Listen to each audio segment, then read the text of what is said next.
Un cordial saludo a todos los oyentes de Radio María. Un día más, con la gracia del Señor, proseguimos el comentario del Catecismo de nuestra Madre la Iglesia. Explicamos hoy un apartado que tiene 2 puntos, un apartado que tiene como título la diversidad de pecados. Lo estoy un poco contextualizando, estamos dentro de la parte de la moral del Catecismo, en un artículo referido al pecado. Tenía una primera parte sobre la misericordia del pecado, otra parte sobre la definición del pecado. Bueno, pues ya hemos concluido la definición del pecado. Ahora vamos a hablar de la diversidad de pecados. 2 puntos, el 1852 y 1853. Dice así: la variedad de pecados es grande. La Escritura contiene varias listas. La carta a los Gálatas opone las obras de la carne al fruto del Espíritu. Las obras de la carne son conocidas: fornicación, impureza, libertinaje, idolatría, hechicería, odios, discordia, celos, iras, rencillas, divisiones, disensiones, envidias, embriagueces, orgías y cosas semejantes, sobre las cuales os prevengo, como ya os previne, que quienes hacen tales cosas no heredarán el reino de Dios. Bueno, aquí en concreto el Catecismo ha elegido un texto de la carta a los Gálatas, capítulo 5, versículo del 19 al 21, que es el que hemos leído, y también refiere más textos que luego pues elegiremos algunos de ellos. Quiero decir con esto, el Catecismo nos recuerda que la Sagrada Escritura, la palabra de Dios, que lógicamente es la fuente principal del Catecismo, la palabra de Dios no se limita a explicar el concepto de pecado, no se limita a explicar la esencia del pecado, que decíamos que la esencia del pecado es el desprecio del amor de Dios. El amor no es amado, Dios nos quiere y nosotros no nos dejamos querer. Dios quiere ser nuestro Padre y nosotros no queremos vivir como hijos, ¿no? Esa es, digamos, la explicación teológica, ¿no?, del pecado. Pero es verdad que esta explicación pues podría ser manipulada, reduciéndola únicamente a un concepto espiritual, teológico, y no descendiendo a lo concreto. Claro, sí, yo me dejo. Sí, yo quiero que Dios me quiera. Yo quiero dejarme querer por Dios. Sí, me parece muy bien que Dios sea mi Padre. Y luego las acciones concretas de cada día, resulta que soy un egoísta con mis padres, resulta que, bueno, pues con mis bienes soy totalmente un avaro, pues con mi sexualidad soy absolutamente un libertino, y sí, pero yo quiero que Dios me quiera, yo estoy abierto al amor de Dios. O sea, eso también podría ocurrir, ¿no? Podría ocurrir que aceptemos pues unos términos conceptuales de que sí, que Dios es amor, que Dios nos quiere, que yo también quiero dejarme querer, pero luego en lo concreto estemos desmintiendo lo que en esos conceptos hemos dicho. Por eso la Sagrada Escritura, pues yo creo que cultiva las 2 almas. Las almas de sí, explicarnos el concepto de que la esencia del pecado consiste en que el amor de Dios no es correspondido por el hombre, pero luego desciende a casos muy prácticos. Desciende a casos muy prácticos. Y pone listas de pecados. Y no es que sea caer en la casuística, como a veces esto se suele hacer, pues una especie de ridiculización, ¿no?, de estas listas de pecados. Eso es una casuística, que eso es lo de menos, ¿no? Lo importante es estar abierto a Dios. No, bueno, un momento. Es imposible estar abierto a Dios si de hecho y en concreto estamos cayendo pues en todas estas indicaciones concretas que la palabra de Dios nos hace, que son muchas, ¿no? Vamos a ver que hay muchos textos. Indicaciones concretas sobre pecados concretos. Luego, ojo con una teorización, ¿no?, con una conceptualización que luego no se concreta en comportamientos determinados, porque es que, claro, lógicamente esos con grandes conceptos de que el hombre pues tiene que dejarse amar y querer por Dios, después se tiene que concretar, ¿no?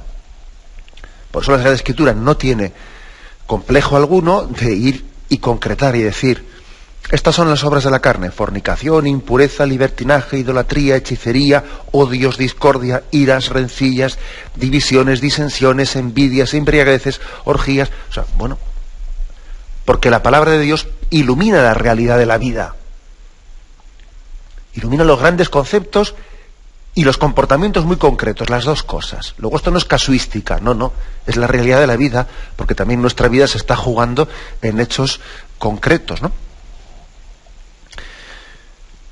Permitidme un par de indicaciones, un par de comentarios, ¿no? O excursus, o como se quiera llamar.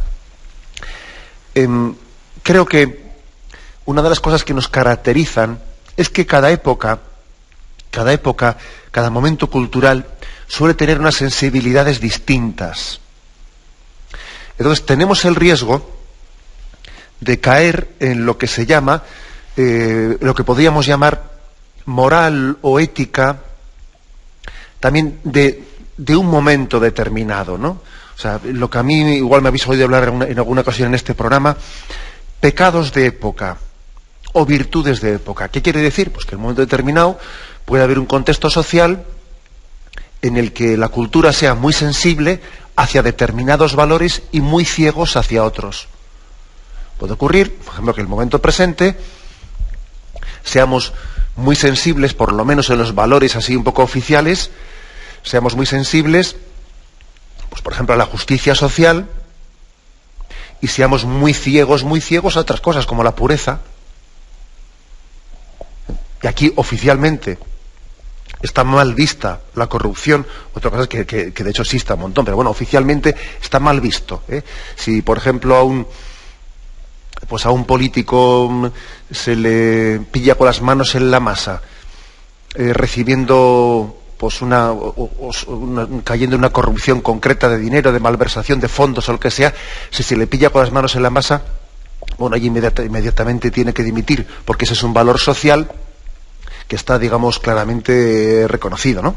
Pero sin embargo, bueno, luego en otros aspectos concretos de su vida, bueno, pues puede meter la pata, pero a tope, que como eso, digamos, es un pecado de época y no está mal visto, se lo consentimos, ¿no? A su mujer le puede hacer una barbaridad y la puede dejar abandonada, a su mujer y a sus hijos, y se puede ir con otra, dejando la más absoluta pues desprecio a su mujer anterior, y no pasa nada, porque como es un pecado de época y eso está bien visto, bueno, pues por eso el político, bueno, digo, puesto un caso en político, pues en cualquier caso, por eso no va a sufrir. ¿Qué quiero decir? Que hay pecados de época. Pecados de época que son ese tipo de comportamientos en los que, dependiendo de la época, los percibimos como pecados o somos absolutamente ciegos y los aceptamos socialmente. Por ejemplo, a mí me llama la atención que en aquellos siglos y tiempos del romanticismo en Europa, en esa especie de concepción del honor del hombre, el honor, pues en nombre del honor, aquí, bueno, pues se admitía como socialmente, como valor social, el hecho de que los hombres se retasen unos a otros, pues para defender su honor.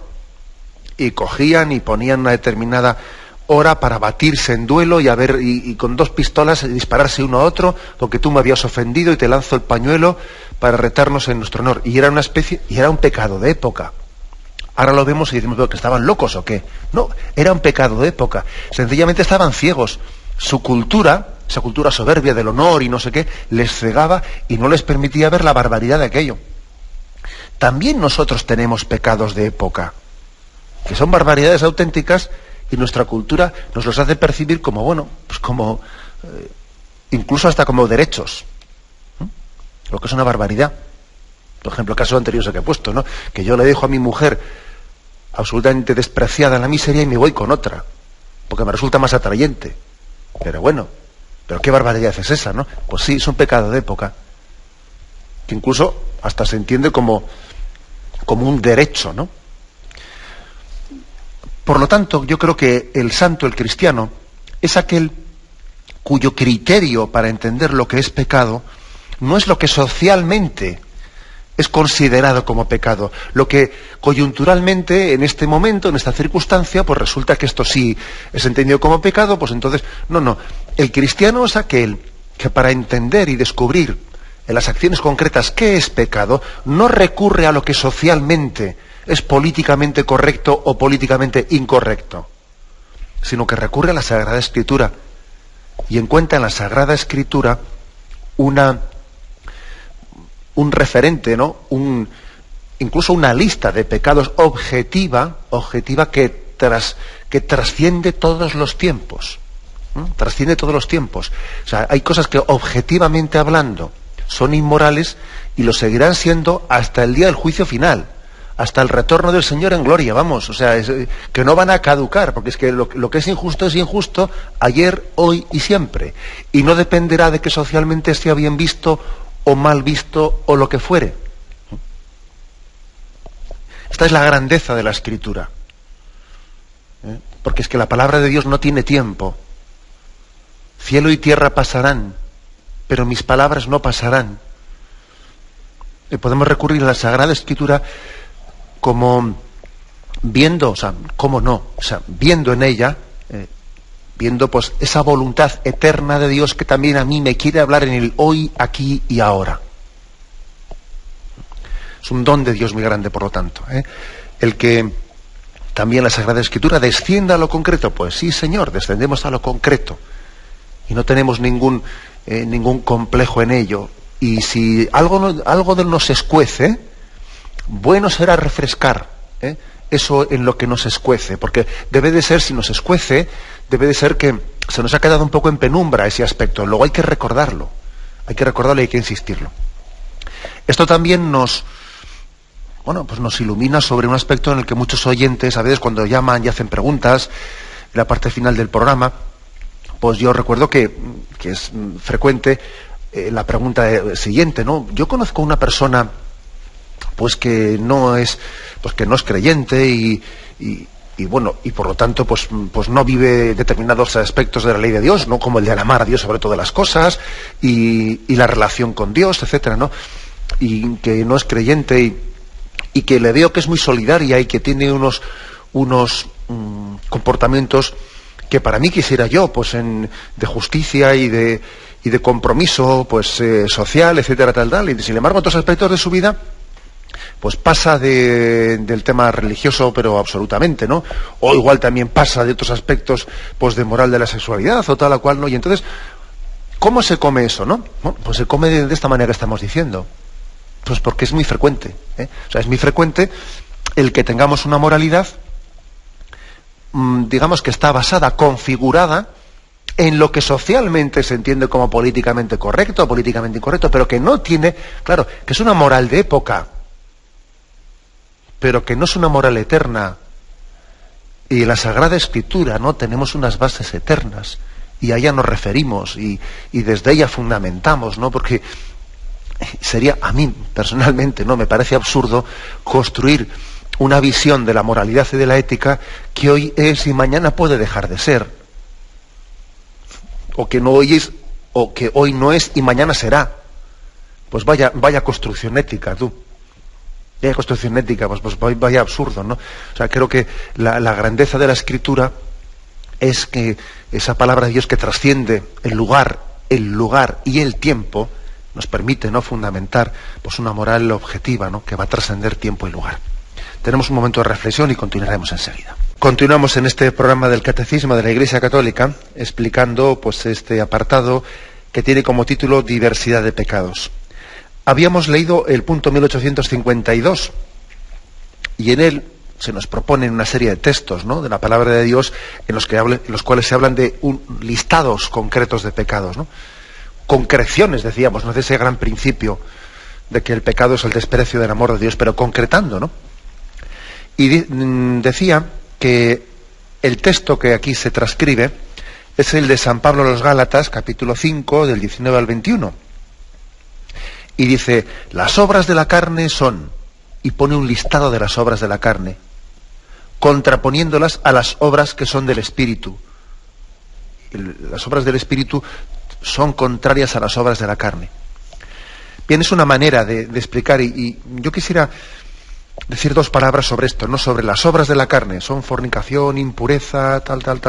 Las obras del Espíritu, por lo contrario, son generosidad, amabilidad. Bueno, vamos a ver, ¿qué significa esto de obras de la carne y obras del Espíritu? ¿Es que acaso está aquí diciendo, está haciendo suya la Sagrada Escritura esa visión dualista o reencarnacionista, ¿no?, de que la carne, o sea, que el hombre tiene que desprenderse de la carne y ser un espíritu que llegue a reencarnarse hasta que el fondo del espíritu se desprenda del cuerpo? ¿Es que acaso aquí se está percibiendo un dualismo de la carne, la materia es mala y el espíritu es bueno? Podría parecer, ¿no?, una lectura así, digamos, a primera vista, de las obras de la carne son estas, ¿no? Las obras del espíritu. Entonces, bueno, ¿qué pasa? Aquí estamos hablando de que lo material es malo y lo espiritual es bueno. No, ni hablar, ni hablar. Eso sería una lectura demasiado ligera. No se refiere a eso, En la Sagrada Escritura, ese dualismo de que lo material es malo y lo espiritual es bueno, y entonces hay que desprenderse de todo lo material, eso no tiene lugar.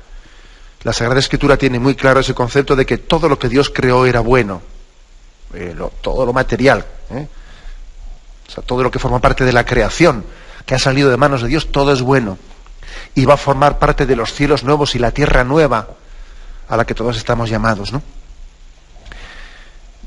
No se refiere pues a eso, Se refiere a que de alguna manera, cuando hablamos de pecados, los pecados de las obras de la carne o las obras del espíritu, sí, se refiere a que la concupiscencia ha herido al hombre completo, ¿no? Ha herido al hombre completo. Y tiene en la carne, digamos, en la forma corporal y carnal de ser del hombre, tiene un aliado, tiene un aliado para que esa tentación en nosotros tenga fuerza. Pero vamos, también hay tentaciones que no son tanto, digamos, de tipo carnal, sino de tipo espiritual. Por ejemplo, la soberbia. Que es, digamos, más un pecado de tipo espiritual que carnal. De hecho, el pecado original, uno lee el pecado original en ese seréis como dioses, ¿no?, en la distinción del bien y el mal, y es evidente que tal y como se describe en el libro del Génesis, el pecado original es explicado más como un pecado de tipo espiritual soberbio que como un pecado carnal de debilidad. Bien, eso es así, O sea que, por tanto, no entendamos que todos los problemas vienen de lo corporal, de lo carnal, y que lo espiritual no es problema. Sí, lo espiritual, o sea, el pecado original afecta a cuerpo y alma. Afecta a lo carnal y a lo espiritual. El pecado original afecta a las dos facetas del hombre, lo espiritual, que por otra parte están unidas, claro. La tentación afecta a las dos facetas, la espiritual y la carnal. Pero es cierto, hay que reconocerlo también, pues que en nuestro componente corporal, carnal, el pecado tiene un aliado grande, por aquello de que el espíritu es fuerte, pero la carne es débil, tiene un aliado grande, pues para incidir, meter una cuña determinada desde la que somos tentados, ¿no? Por eso decía la tradición católica que tres son los enemigos de la vida espiritual: mundo, demonio y carne. Y especialmente por carne entendía pues que la faceta corporal y carnal del hombre, bueno, pues es uno de los puntos de los que se sirve Satanás pues para incidir en la tentación contra nosotros, ¿no? Bueno, en ese sentido, la carta a los Gálatas opone, ¿no?, las obras de la carne a las obras del espíritu. Entendámoslo de esa manera. Más textos. Bueno, pues aquí se nos ofrecen bastantes más, y en cada uno de ellos, pues voy a leer algunos, que todos serían mucho. Se nos ofrece también Romanos 1, 28, 32. Dice: y como no tuvieron a bien guardar el verdadero conocimiento de Dios, entrególos Dios a su mente insensata, para que hicieran lo que no conviene. Es decir, rechazaron a Dios, como no tuvieron a bien guardar el conocimiento de Dios, rechazado el conocimiento de Dios, uno se queda a merced de su mente insensata. es que cuando alguien no tiene a Dios como centro de su cosmovisión, claro, se queda a sus solas fuerzas, ¿no? Se queda a su propio entender. Dice, su mente insensata, llenos de toda injusticia, perversidad, codicia, maldad, henchidos de envidia, de homicidio, de contienda, de engaño, de malignidad, chismosos, detractores, enemigos de Dios, ultrajadores, altaneros, fanfarrones, ingeniosos para el mal, rebeldes a sus padres, insensatos, desleales, desamorados, despiadados. Fijaros qué listado ha puesto aquí, los cuales, aunque conocedores del veredicto de Dios, que declara dignos de muerte a los que tales cosas practican, no solamente las practican, sino que aprueban a los que las cometen. O sea, que de este texto de Romanos 1, 28, 32, yo destacaría sobre todo el hecho de que San Pablo aquí insiste cómo el rechazo, ¿no?, del verdadero conocimiento de Dios conlleva una insensatez muy grande. Dice, mente insensata. Una mente insensata. El rechazo del conocimiento de Dios conlleva una insensatez. O sea, actuar en contra de razón, en contra de lo que es conforme a sentido, sino dejándose llevar. Y además lo grave, dice, es que aunque ellos conocían el veredicto de Dios, practicaban, ¿no?, estas obras, e incluso aprobaban a los que las practicaban, que es como diciendo, no solo lo malo ya, o sea, el colmo del mal, no solo es hacer el mal, sino encima pretender, de alguna manera, pues elevarlo a la categoría de bien, que es llamarlo un derecho. Bueno, pues como pasa en España, por ejemplo, con el tema del aborto, o sea, que el colmo ya no es matar a un niño, sino que luego encima uno llame derecho a tal cosa, que ya es el colmo. El colmo es el mal elevado al concepto de derecho. Otro texto que aquí se nos propone, 1 Corintios 6, 9, 10. ¿No sabéis acaso que los injustos no heredarán el reino de Dios? Los injustos, no heredarán el reino de Dios. Aquí habla del pecado bajo el concepto de injusticia, o sea, con lo contrario a la justicia de Dios, a lo que es conforme, ¿no?, a su voluntad. ¿No sabéis acaso que los injustos no heredarán el reino de Dios? No os engañéis, ni los impuros, ni los idólatras, ni los adúlteros, ni los afeminados, ni los homosexuales, ni los ladrones, ni los avaros, ni los borrachos, ni los ultrajadores, ni los rapaces heredarán el reino de Dios. Como hoy en día también, pues decir esto de que ni los homosexuales, pues suena muy, escandaliza, ¿no?, nuestros oídos, pues digamos dos cosas, ¿no? Digamos dos cosas, que es que la palabra de Dios es eterna, supera tiempo y lugar, aunque nosotros siempre, la Iglesia siempre ha matizado que nosotros no entendemos que aquí San Pablo se esté refiriendo a la condición homosexual. La condición homosexual no necesariamente es pecaminosa en sí mismo. Una persona puede tener una condición, una tendencia homosexual sin que sea el culpable de ella, sino que él la está padeciendo. La está padeciendo y es digno de nuestra ayuda, de nuestra misericordia y de nuestra solidaridad, pues también para ayudarle en su situación, ¿no? Pero una cosa es padecer una condición homosexual y otra cosa es justificarla y en la realización de actos homosexuales que son totalmente contrarios a la ley natural, a la ley de Dios, ¿no?, que es otro tema. O sea, es decir, una persona que tenga condición homosexual o una cierta tendencia homosexual, pues está llamada a vivir en castidad, pues exactamente que un servidor, o sea, igual que yo, o sea, igual que cualquiera. No por tener una tendencia homosexual alguien está librado o está dispensado de la virtud de la castidad. La virtud de la castidad estamos llamados a vivirla todos, y si alguien padece o tiene esa condición, pues exactamente igual, pues eso. O sea, que lo digo esto un poco también como matización. Pero bueno, porque aquí San Pablo, cuando habla de que no heredarán el reino de los cielos, la Iglesia siempre ha entendido que está hablando, que está condenando no esa condición, no esa tendencia, el hecho de que alguien tenga esa tendencia, sino la justificación y el dejarse arrastrar en esos actos que son contrarios, ¿no?, pues a la ley de Dios y a la ley natural. Bien, hecho este matiz, que hoy en día hay que matizarlo, hay que hacer las aclaraciones porque sabemos en la cultura en la que vivimos. En esta lista de impuros, idólatras, adúlteros, homosexuales, ladrones, avaros, borrachos, tal, en esta lista la está presentando como una injusticia, es decir, como algo contrario a la justicia, a la voluntad de Dios. Bueno, más casos, pues es que hay muchos textos. Efesios 5, 3, 5. La fornicación y toda impureza o codicia ni siquiera se menciona entre vosotros como conviene a los santos. Lo mismo de la grosería, las necedades o las chocarrerías, cosas que no están bien, sino más bien acciones de gracias. Porque tened entendido que ningún fornicario, impuro o codicioso, que es un idólatra, participarán en la herencia del reino de Cristo.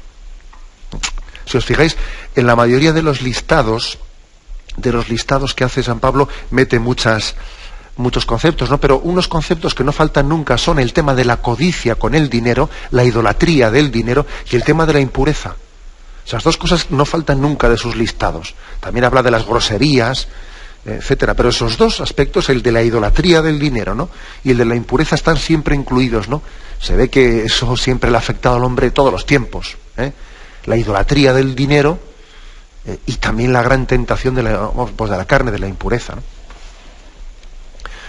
Más textos, que no vamos a leerlos todos, pero este último.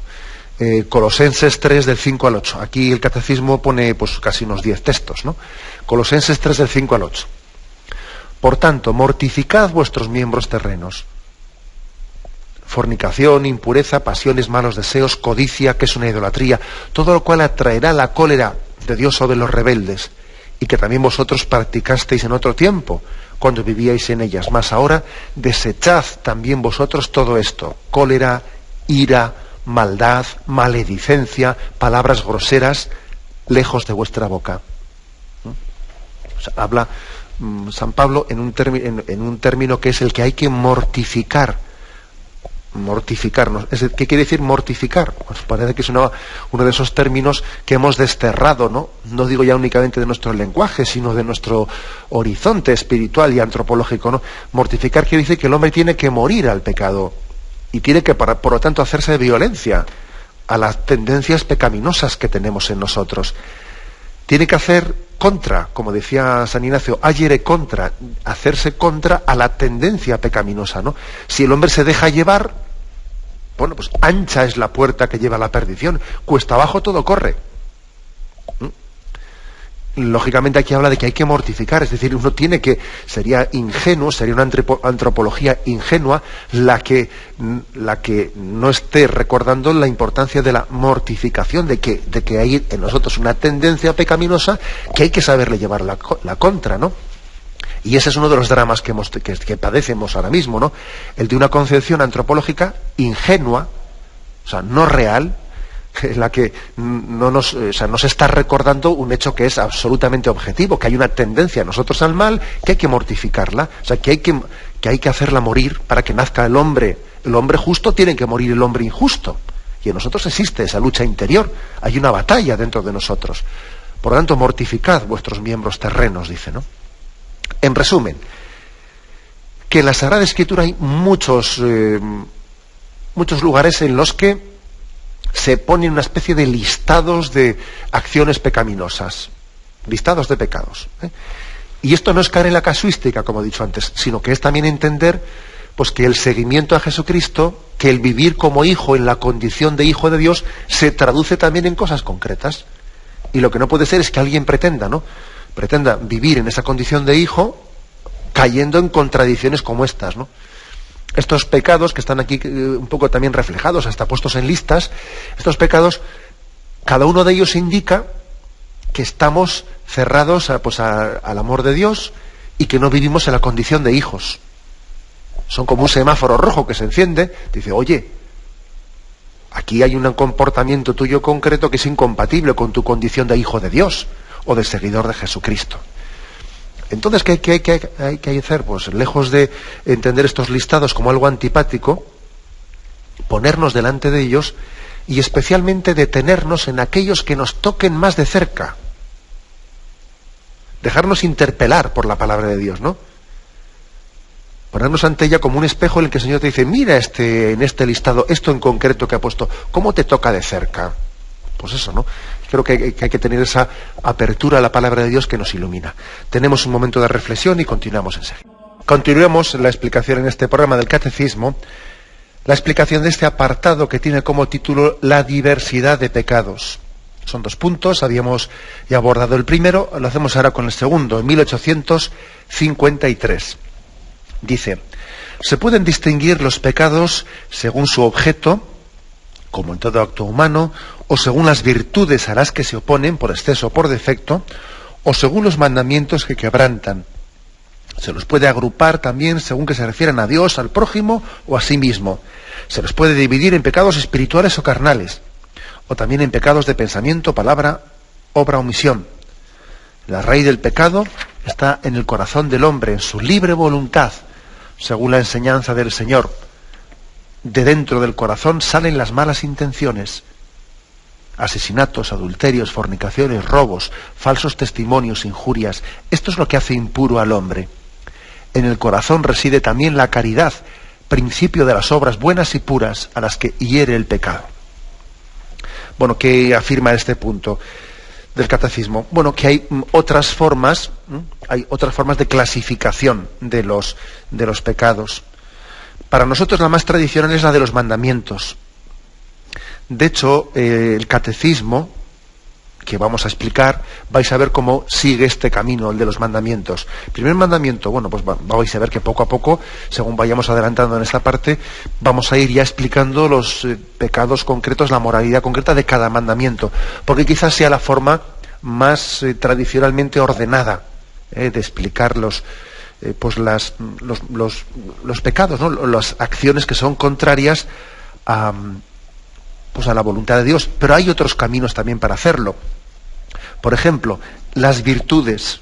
También se puede hacer un examen de conciencia, pues partiendo de las virtudes, diciendo, bueno, a ver, ¿qué pecados son contrarios a las 3 virtudes teologales, fe, esperanza y caridad? ¿Qué pecados son contrarios a las virtudes morales, ¿no?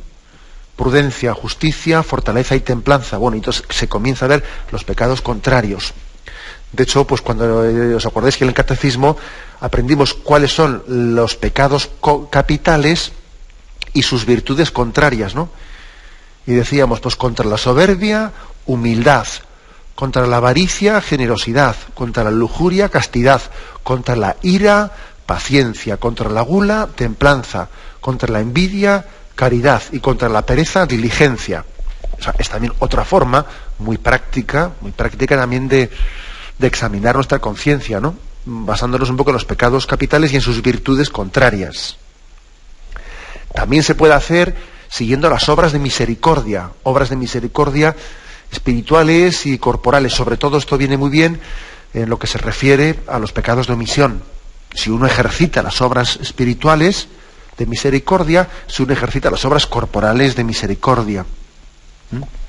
Otra forma también muy práctica, ¿no? O sea, que pueden ser, pues, siguiendo los mandamientos, siguiendo las virtudes. También puede ser siguiendo, dice aquí, pues, cómo es nuestra relación referente a Dios, referente al prójimo, referente a uno mismo, ¿no? Tomando estas 3 dimensiones de nuestra vida moral. O sea, cómo es mi vida para con Dios, mi vida para con el prójimo y para conmigo mismo, ¿no? Tomando, dice aquí, pues haciendo el examen de conciencia, agrupándolo de esta manera: mi relación para con Dios, para con el prójimo y para con uno mismo. También dice, dividiendo los pecados en espirituales y en carnales. Bueno, es un poco antes, ya lo hemos dicho. Hay pecados que hacen más referencia un poco a la carnalidad del hombre, pues el de la gula, el de la pereza, el de la impureza, y otros pecados que son más espirituales, pues que son la vanidad, que son la soberbia, el orgullo. Bueno, pues también otra forma un poco de... cayendo en cuenta también, dice, de que los pecados se dividen en pensamiento, palabra, obra u omisión. Otra forma también, ¿no?, de examinarnos de ello. O sea que, bueno, todas estas distinciones las hace aquí el Catecismo, pues para que también, teniéndolas en cuenta, veamos matices y veamos cosas que se nos pueden pasar desapercibidos. Siempre es bueno, ¿no?, hacer un examen de conciencia, pues no siempre, De la misma manera, porque igual a uno se le escapan matices, que haciendo el examen de conciencia de la otra manera, pues podría descubrir determinadas cosas, ¿no? Por eso igual es bueno que uno en un momento determinado se examine según los mandamientos, en otro caso según las virtudes, y bueno, pues todas esas cosas se van complementando, ¿no? Y nos van dando luz en nuestro camino. Bueno, por lo tanto, como digo, no es porque la Iglesia aquí se meta en divisiones, subdivisiones, y parece que... No. O sea, que lo digo porque es que yo soy consciente de que, pues de estos puntos del catecismo, podría venir aquí pues cualquier persona pues con esa especie de espíritu crítico y empezar como a ridiculizar todo esto. No va, la Iglesia, tú fíjate, está aquí clasificando, subdividiendo. No, vamos a ver, no saquemos punta a lo que no la tiene.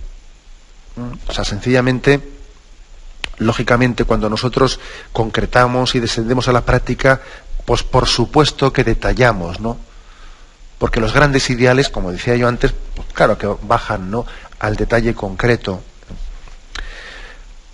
Después de haber hecho estas matizaciones, ¿no?, de cómo podemos distinguir los pecados de una forma y de otra, etcétera, los actos humanos, al final dice, la raíz del pecado, o sea, es decir, la clave, ¿no?, está en el corazón del hombre, en su libre voluntad.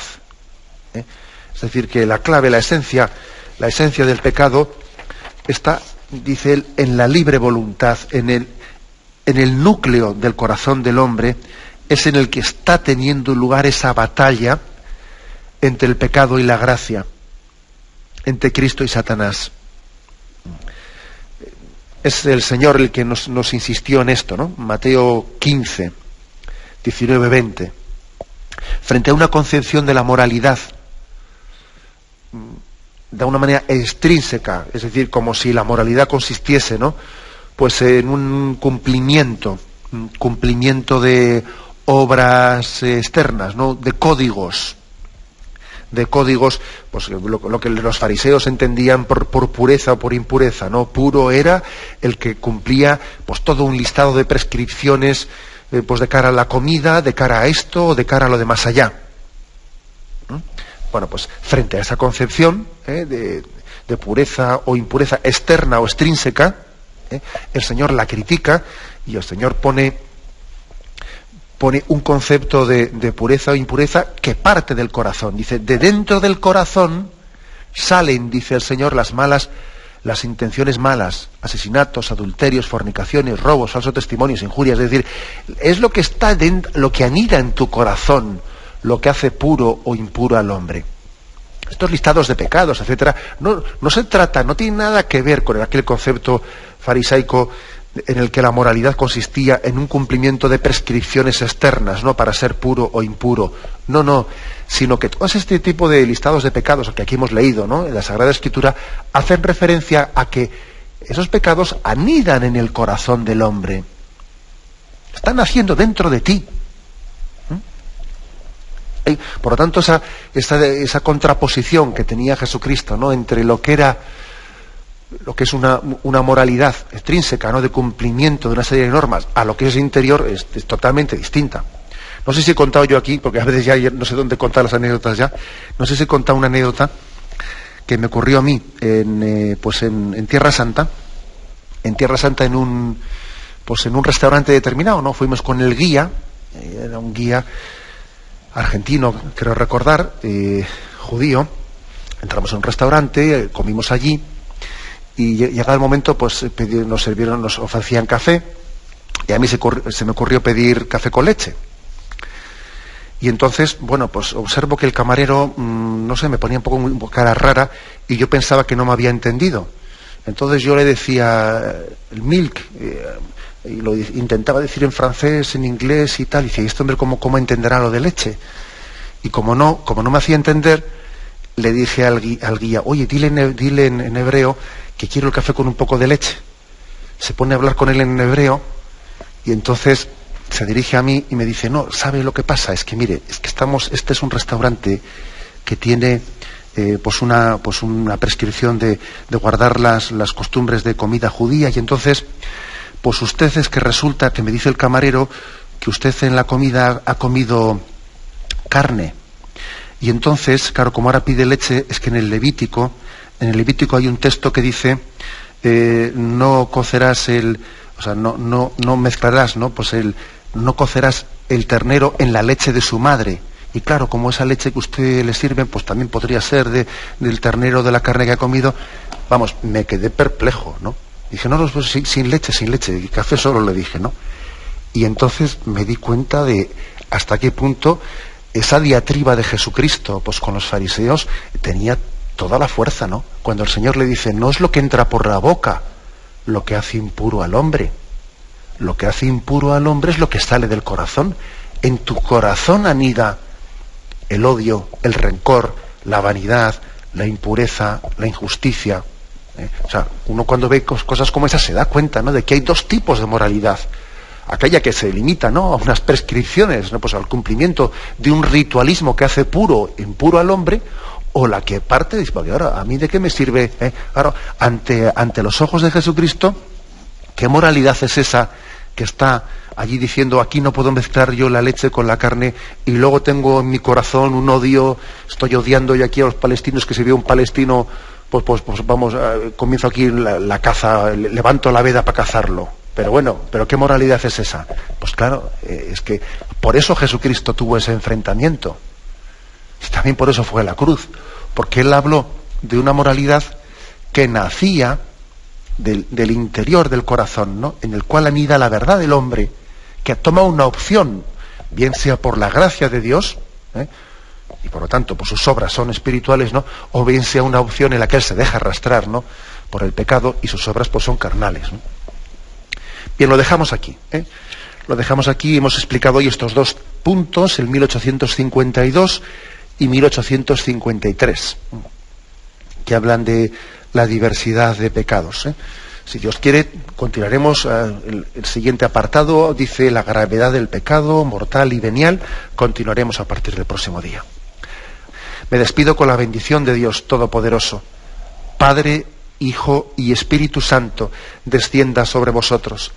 Alabado sea Jesucristo.